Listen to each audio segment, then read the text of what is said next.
Hello? Hello there. I'm looking for a guy called Gerry P who was in the Naval Commandos in the Second World War. That's right. Is that you, sir? Yeah. Oh, I was looking because my dad was in the same unit in N Commando. N Commando? Yeah. Yeah, I was in N Commando. That's right. I mean, my dad was a petty officer called Seaton. Seaton? Yeah. Does that ring a bell with you? Yeah, I knew him all right. My God, that was my dad, you see. I got your number from, well, really, via Ken Barry. Oh, yeah. Yeah? Does this make sense? Because I've read your name on, a list of people from N, and you went off into D Commando, didn't you, with Archie Thomas eventually? No. No? Oh. No. Could you tell me what happened, Jerry? No, I went up through Sicily with them and into Italy. Yeah.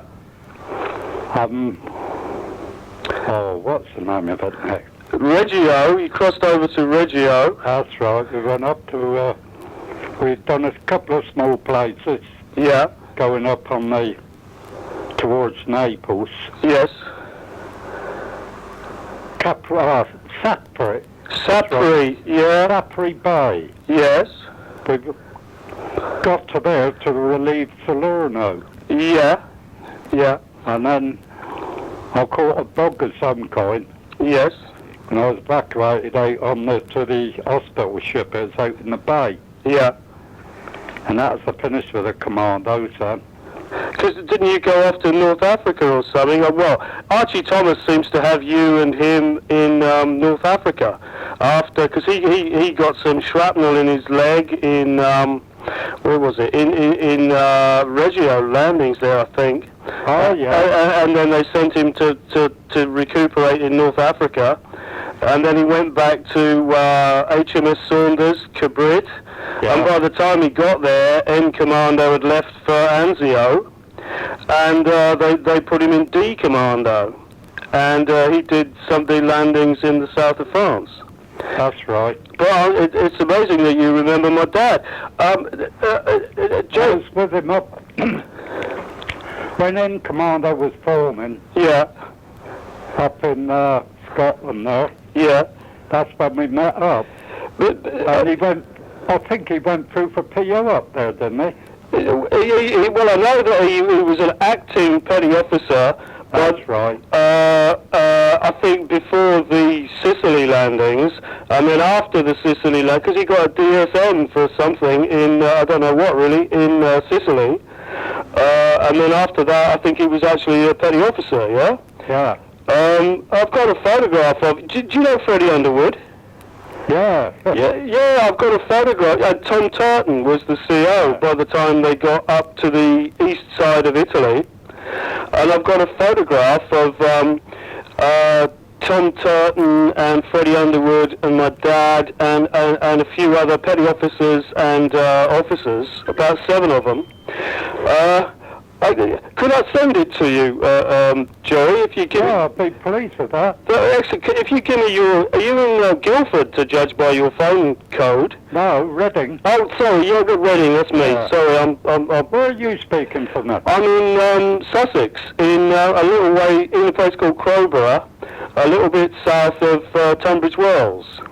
Oh, yeah. Yeah? So, if you give me your address, I'll put a few things in the post for you, Joe. Postron, eh? Say again? Yeah. If you give me your address... 22. I can't believe that, because the only other guy... Well, you know Ray Bromley? Yeah. I mean, I spoke to... Ray's not too well, but I've spoken to him a few times, and he remembers my dad, a couple of little incidents up in Italy. The thing was, N was split up into 3, N1, 2, and 3. That's right, yeah. Well, the only other guy, what were you, Jerry? Were you in what? N1. Oh, you were in 1 as well. I'll tell you what, that was a lucky unit, because I can think of, there's Ray Bromley, who's still alive, there's you, and there's Peter Lightfoot. Do you remember? Oh, yeah, Lightfoot down at He's in Bournemouth. He's down near Weymouth way, well, you know, do you know Southbourne? It's just by Bournemouth. Yeah, he's down there. He's okay. I was talking to him the other day. To tell you the truth, I was going to go down and see him, but I was told he was rather on the sick side, like, you know. No, he's one of the health. I mean, do you remember Archie Thomas? A guy called Archie Thomas. I think he was N2, so you might not remember. Yeah. But he's in Port Talbot. He's hale and hearty. But I can give you. You probably got it. But Peter Lightfoot's address. I can give you his address and his phone number if you want it. Yeah, I've got his address. Have you got his phone number? Yeah. Well, you give him a ring. He sounds okay to me. I'll try it. He's only 82. Yeah. Only 82. Well, yeah, because I like that bit. Well, yeah, because I don't know, Gerry, if you know that there's a couple of books about the Navy Commandos. Yeah, there's a couple of books about the Navy Commandos. Did you know that? No. Oh, and in one of them there's a picture of Peter Lightfoot and a fellow called, is it Jack Sibley, I think, and another guy who became a clothes designer in San Francisco or something. Anyway, with a stolen racing car, and they're up in, this is Cabrit. He went to Port Tewfik or something, and they stole this bloody racing car, you know, an old red racing car thing, and there's a photograph of them sitting in it in the camp in Cabrit. And I'm looking at this, and there's Peter Lightfoot, age 20, or something like that, in the photograph. And I'm talking to him, and he's aged 82. You know, it's because I mean, my dad's been dead a long time. He died in 1975. You know, quite young, and we didn't really know what he'd done in the war. Yeah. So it's only through talking to people like you that I've been able to piece together. You know, so do you remember? You know, you all ended up at Achnacarry. Achnacarry? Yeah, you all ended up there. But before that, there was HMS Armadillo. Is that right? That's right. And do you remember my dad at HMS Armadillo? Because Armadillo, yeah. Oh, you do? Cause, okay, because that's where we first met up, was there? Yeah, sure. I mean, can you remember anything about him at all, you know, aside from, you don't remember anything about the medal or, you know, anything really? We went on to the Glendale. That's right, to sail to Sicily. We'd done training over off the Scotch coast. Yeah. There. Yeah. And there's a sandbar there, just like Sicily. Yes, yeah. But it was a bit deeper. Yeah, and colder, I should think. And there were some Canadians that got thrown there when they run off the ramp. Yeah. They run into 9 foot of water instead of 5. Well, during training they got. That's right. Christ. Yeah. That's a bit. Okay. But and how did you end up in the commandos, Joe? You know what I mean? Did you volunteer or were you pushed? I volunteered for special service when I was on the Canton. The Canton? Yeah. What's HMS Canton, INC. Yeah. And where was that sort of sailing? You know what I mean? What part of the world was that? South Atlantic. You know, over in the Indian Ocean. Yeah. And did you join up like before the war, or you know when it started? I was on the Royal Oak before the war. Oh, yeah. Because my dad started when he was 14. They sent him to the Arethusa. Oh yeah, the Arethusa. Yeah. I was at Greenwich Schoolboy, Royal Hospital School. Yeah. I remember the Arethusa boys. St Vincent, that's right. Well, I think what happened was he stole a motorbike or something when he was very young, and it was, you know, send the boy in the Navy. You know, that will brighten his ideas up. And he was on the Arethusa for a couple of years, and then the Ganges. Yeah? I was at St Vincent. Okay. Bumpy. Was that like the sort of Arethusa sort of deal, but because we lived in Gosport for quite a while, because Dad was in the Navy till he was 40. He finally left about 1962 or something like that, I think. You know. Oh, your dad served his time, did he? He did 25 years, yeah. signed up for 15 years to begin with, and then I think he got another 100 quid in about 1953 to sign up for another 10 years. So, but he was out in Australia and stuff for a bit, and you know, doing various things. The rest, I can't believe I found you there, Gerry. And but you were knocked out of N Commando after the Reggio crossing. That's right. And then you went to Sapri, which is an island, isn't it? No, Sapri, not Capri. Oh, Sapri. Oh, yeah. Sorry, I'm mixed up here. Yeah, I know. Sapri's on the mainland. Yeah. That was just before Salerno. I was on the relief of Salerno. Yeah, but you guys didn't do the Salerno landings, did you? The actual... No, I was back in Saunders then. Yeah. Which was lucky for you, because Salerno was pretty horrific, wasn't it? The landings there were... So what, and then you got ill, and that was... N was pulled back after the relief of Salerno. Yeah. N party was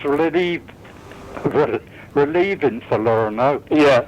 And then I went back to Saunders. Yes. For the landing of Anzio. Okay, because the landings for Anzio, they took a beating. Yeah. Up there.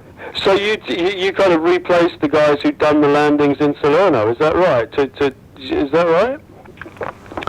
Do you know the Navy commandos who did the landings in Salerno? Yeah, we wasn't on that. No, I know, but when you say you relieved Salerno, what you mean is what?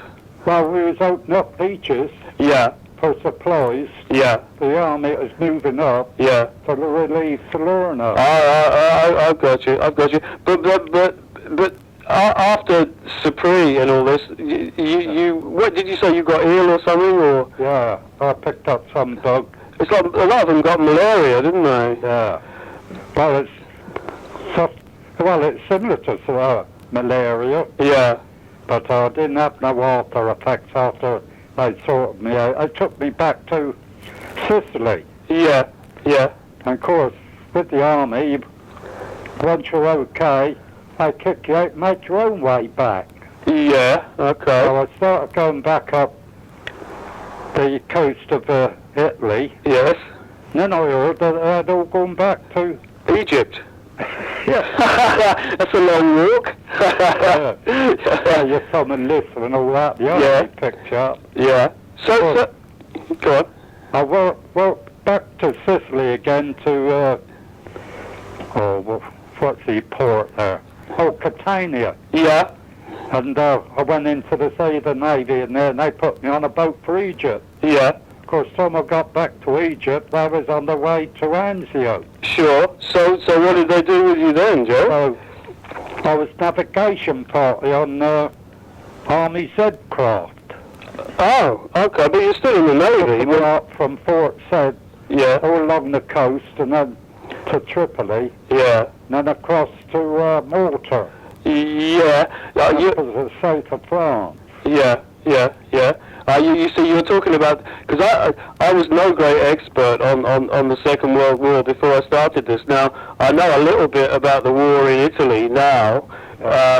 Do you know what I mean? But once you get outside of Italy, I'm really out of my depth. Do you know what I mean? I don't know, because I've been following my dad's footsteps around Italy.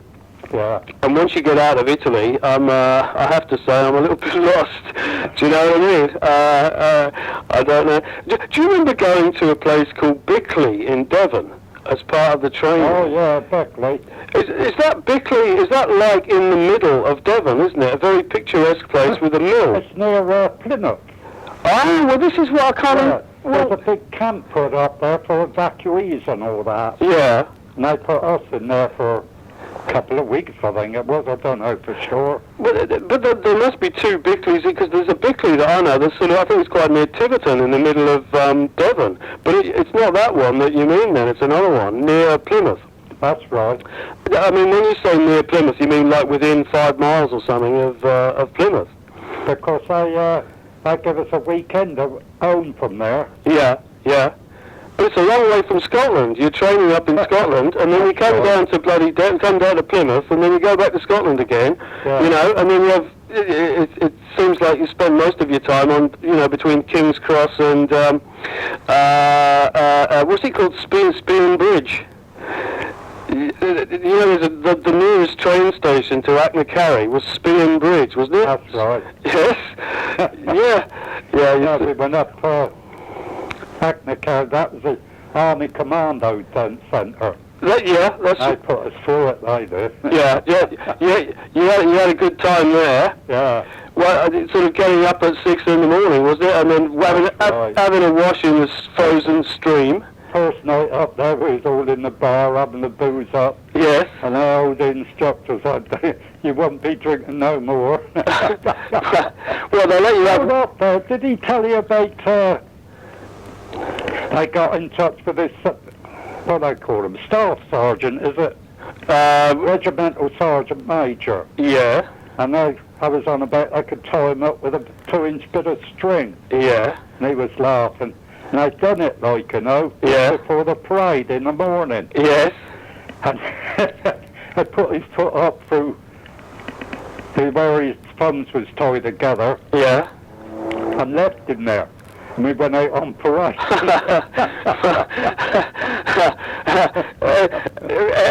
Okay, so eventually somebody untied him, presumably, but he wouldn't have been very happy about that, would he? They get their own back. They chucked along the load of 303s in the garden. They had coal fire. That was in the hut. that makes a bit of a display, presumably. Of course, we never had no fire from then onward. Well, I hear that you were out, you'd go out in the morning and you'd have to be sort of at the double all around the place with no shirt on. There's always a double. No shirt on in the middle of winter, and not sort of chucking telegraph poles to each other. Do you know what I mean? For exercise. Yeah, but you didn't feel it nothing at that age, did you? Well, go in the water all the year round. Well, no, but then you're swimming across the end of a lock. Yeah. Do you know what I mean? And in I don't know whatever month it would be, and then doing a sort of 10-mile route march. That's right. I wouldn't. I'd need a few bob, to convince me to do that. But I'm a lot older now than you were then, so, do you know what I mean? If I was younger. I went up there at Spean Bridge. Yeah? Well, then the commandos had a museum up there. And there's a big memorial, isn't there? There's a big statue, right. Big statue up there. But in the town itself, yeah, at the back of the hotel and bar, there's a room there, a museum for the commandos. Yeah. And I had all the commandos up there on the course. Yeah. Because, there was a lot. Because I had the RN commandos, N. Ah! The only naval commandos to go through up there. Really? Yeah. Well, there's a big picture of N Commando, but you wouldn't be in it because it was taken up on the east coast of Italy, way after, in about August 1944. But have you got a copy of that picture? I don't suppose you have. No. Well, what I can do, Gerry, is I will get that photograph together, because you're bound to recognise people on the photograph. Bromley's not there. Ray Bromley isn't in the picture because he was with his girlfriend. He found a little Italian girl, and he was messing around with her in the cookhouse or something when the picture was taken. So Ray Bromley's not in it, but there's a lot of other people. Do you remember Sid Kipling? I was going to say, Sid Kipling. He's a bit on the sick side now. Yeah, he really, Leda, his wife, Leda. I don't know his wife, no. Well, because she's Italian. He married... Well, that's right, Italian girl. Yeah, she's very nice. She'll talk on the phone. Have you got because I can give you her phone number if you like. Yeah, I've got his phone number. Because they're in Guildford. Yeah, I used to be in touch with him before. I used to get the parade ground pass for the cenotaph. Yeah. Horse Guards Parade. Yeah. I used to have them, and it's your mate. The trouble is that Sid he can't remember anything these days. I think he's not really sure who he is anymore. Oh, yeah. Do you know what I mean? Yeah. So it's no use talking to Sid, but Leda knows, she obviously got a lot of stuff from Sid, and she knew all these guys because they were camped in her back garden virtually in Italy, you know, where she met Sid. Yeah. And she sent me a photograph of her wedding, you know, with, I'll send you a copy of that if you like. But I mean, Leda is, you know, she's good for a chat about, you know, these times. Ray Bromley is still going, not too good because he's having chemotherapy for cancer. And Peter Lightfoot is okay. Archie Thomas is okay. There's a guy called Pat O'Donnell. Does that ring a bell? Patrick O'Donnell. He was in N3, but he's got no memory either. He's in a what do you call it? A naval home in Chatham, Gillingham. But he really can't remember much at all, you know. Yeah. So I'm trying to think if there's anybody else. There's not really that I can think of. But it was. I'm trying to think. Go on. A lot of them used to go down to over from Southampton. Yeah. I used to go to the cenotaph down there. Yeah. Yeah. They promised me South would go down there, but I never went. Did you get involved with all the reunions, Gerry, Yeah. of the commandos? You know they had the society, didn't they? The reunion. Yeah, I used to go up to Birmingham. Yeah. Yeah. To the reunions. Yeah. Yeah. Because, I mean, but they don't do that anymore, do they? It's a bit. That was fell through. Yeah. I couldn't get enough to go on the committee. No, I suppose this is mortality for you, you know. June Sunderland. So what? June Sunderland. She done the secretary work for oh, yeah. Yeah. for the commandos up at Birmingham. Oh, yeah. Well, Her husband, Vicar Sunderland, he was in S Commando, I think it was. Yeah, okay. But he's gone. Well, I mean, Ken Barry is the guy who put me onto the, you know what I mean? He introduced me, gave me the phone numbers of a few people from N Commando. That's right. Ken, he's got a terrible cold at the moment. I spoke to him about an hour ago. And he's, I was making sure, to be honest, Gerry, that you were still alive. Because somebody gave me a couple of phone numbers, and there was a fellow called Ward, Lieutenant Ward from N3. And somebody gave him his phone number, but I wanted to check with Ken that he was alive. And he said, well, no, he's dead. He died about a year ago, apparently. So, but then Ken Barry told me you were alive, which was good news. After I out to take them jet craft up to the south of France, I went back to, what's the name of the place? I went back to Alex, or a place there anyway. Yeah. Of course, I put in for diving. Diving? Okay. Yeah. No, I sent home, I was a qualified diver. Yeah. I only went back to water again, clearing up Water Harbour and Trieste. Yeah. Of course, I had an accident there. I had a patch hit me. And when they x-rayed my shoulder, which I broke my clavicle, I found TB infiltrations, didn't I? Oh, no. Of course, that was the finish of me. Yeah. Oh, in doing the diving and stuff, you mean? Yeah. Okay, so what happened to you then, Joe? Oh, I was in Diggy for a while, and then they sent me home to Adler. Yeah. And then I was passed okay. And I got discharged from the Navy, then pensioned out. Yeah. So, it sounds to me as if you come from the southwest somewhere. Well, I was born in Pompey. Oh! You sound like almost... I was born right on the yard at Port. Yeah. Okay. The old Victory ship used to be sailing round the buoy. Yeah. Ah, okay. I mean, because I suppose because of my dad, we lived in Gosport for quite a while, a long time ago, in Rowner, in the married quarters in Rowner. And Freddie Underwood used to live in a place called Bridge Mary. Do you know which is you know down there. So what did you do after the war, Jerry? Oh, I got into engineering. Ah. I finished up as a tool machine maintenance fitter. Yeah. Okay. Because my dad was stuck in the Navy. I don't think he knew what to do with himself once he wasn't in the Navy anymore. You know, life was, it wasn't exciting enough. So, you know, I don't know. Anyway, Jerry, it's lovely to talk to you. Yeah, I'm glad you're still... Sure, big surprise out there. Well, I hope it's not too unpleasant a surprise. What I'll do, Jerry, is now I've got your address, yeah? I'll put a couple of photographs and bits and pieces I can find in an envelope, yeah? And I'll send it to you, and then I'll give you a few days, and maybe I'll give you another ring. Yeah? I appreciate that very much. Okay, and see if it jogs your memories. I've got, there are little bits of film of, you know, the landings. I've got all the film there is, really, of the landings in Anzio. But the landings in Sicily, there's a tiny bit of film I found in the War Museum, in the Imperial War Museum, that shows a bunch of guys lifting up a flag, lifting up a white ensign on the beach.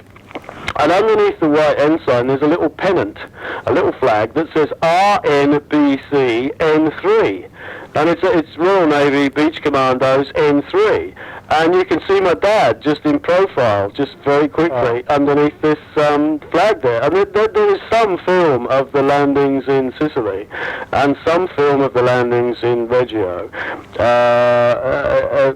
And then, of course, after that, you know, you weren't in... Anzio, so film of Anzio wouldn't mean too much to you.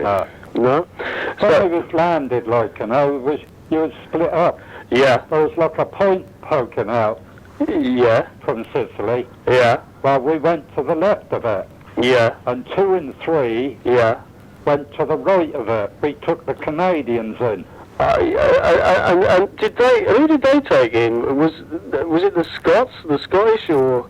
Hey? Was it the Scots that they took in, or well, they took the Fifth Army in, didn't they? Okay. And I know they ended up sort of camping underneath the volcano there, Mount Etna. Oh, that was Go on. We had a laugh up there. It was on about it glowing. Yeah. You see the red light, well, there was a red glow from it during the night. Yeah. We slept on the side of it. That's right. I'm trying to remember. I've read somewhere the name of the place, and there was a lot of insects around. It would have in an olive grove. In an olive grove, I am told. Oh, there's all flies out there. Yeah, that's right. We slept on there waiting to move up for Messina crossing. Was it Misterbianco or something like that? Misterbianco, it was called, the place where Ray Bromley's lot were. Anyway, Misterbianco or something like that, on the slopes of Mount Etna in an olive grove. And then you get into various stories like Pete Lightfoot diving into a latrine, as opposed, you know, he dived into the wrong trench once in I think this was in Sicily, when a Messerschmitt came over, and he was doing the cooking, and he jumped into the wrong trench. He you can imagine the state he came out of there in. There's one thing I'll tell you. Yeah. Is on the crossing of our Tower of Italy, went across the Messina Straits. Yeah. The next day we were strapped by in the aircraft. Yeah. Now, I tried to say this, but I got put down. Yeah. There was a fellow named D. Love that was in Air Commando, D1. N1. What's his name? Love? Now, he got killed there. Yeah. But some of them were saying, Thomas and that. Yeah. But he didn't. He went out with a bloke from N3. Yeah. To walk and he got shot by Italian peasants. Yeah. Yeah. Peasants. But he definitely got killed on the Tower of Italy. And his name was Love. D. Love. Love. Yeah. He died underneath a wooden skiff that was there. Whether he'd been sleeping under it or not, I don't know. Were you there, I was there. So you would know. Yeah. Yeah. The army took them away. Yeah. I mean, really, they were quite lucky in a way in Commando, because none of the landings were sort of seriously opposed, were they? No. I've read of Ken Barry in Normandy, for instance, and it was pretty frightful. Do you know what I mean? In terms of opposition when he went in, but N Commando seemed to have been lucky, really. When we was going into Sicily, there was a battery on the other point, and they was firing away. And being a PO in charge of the platoon that was on the LCA, I had the head above the gunwale, didn't I? I was watching the shells come over. And not one of them hit a boat. Was that deliberate? That's the only... Once we was on the beach, we didn't see any more. Well, I mean, the Italians, they sort of surrendered en masse, didn't they? I don't think that they didn't want to fight too much. Well, when we was doing the recce of the beach, making quite sure the beach was all right for the troops to come in and that. There was some Italians up on a straw-made place, like a lookout position. They was firing at us, but we see them hitting the water, little bullets hitting the water, but we didn't take much notice of it. But when we got up top, there was a fan, Lamb his name was, leading seaman Lamb. I've heard that name, Yeah, he had a strip Lewes. Jesus, he let every fan go at him. When they come to have a look at him, they even stripped the wood off of one of the butts of the rifles they had. Go on. They didn't want to dig no holes to put them in, and there was a well there, and they put them down the well. Half a dozen of them was. Oh my God. When the army come round, and asked if there was any dead personnel, I said, down the well. They only chucked a couple of more down there. Filled it in all. Oh dear, I can't imagine this at all. I mean, a strip Lewis gun I've heard about. I remember this is Ray Bromley talks about this in one of the books. Now, what is a stripped Lewis gun, Gerry? That's a pretty powerful animal, is it? Yeah? So you could have a pan of 45 or a pan of 97 bullets. 303s in there. Okay. And a 303 bullet was fairly big. Okay. So, okay. I have to go away and research these things, on the internet. I'll have to go and type in Lewis gun, strip Lewis gun, and see what it looks like, so I know what I'm talking about in the future. All right. Listen, Gerry, I'm sure I'll think of a million more things I'd like to ask you. But what I'll do is I'll get some stuff in the post for you. Give you a few days to get that and, have a look and see what you reckon. And then I'll give you a ring back, maybe, and you can tell me if you recognise anybody in the photographs, and I'll think of a few more questions I can drive you mad with. Well, it's nearly always here. Okay, I mean, are you normally around, Gerry, or are you out and about, a lot of the time? Or are you normally in? Okay, excellent. My drinking days are over. Well, good, All right. Excellent. Gerry, real pleasure talking to you, my friend. I'm glad you're still hale and hearty, and so in the land of the living. And in the land of the living is the thing. Well done. All right, Gerry, I'll talk to you again pretty soon when I've sent you this this stuff. Right, you are. All right, my friend. Bye. Okay, see you. Bye. Okay.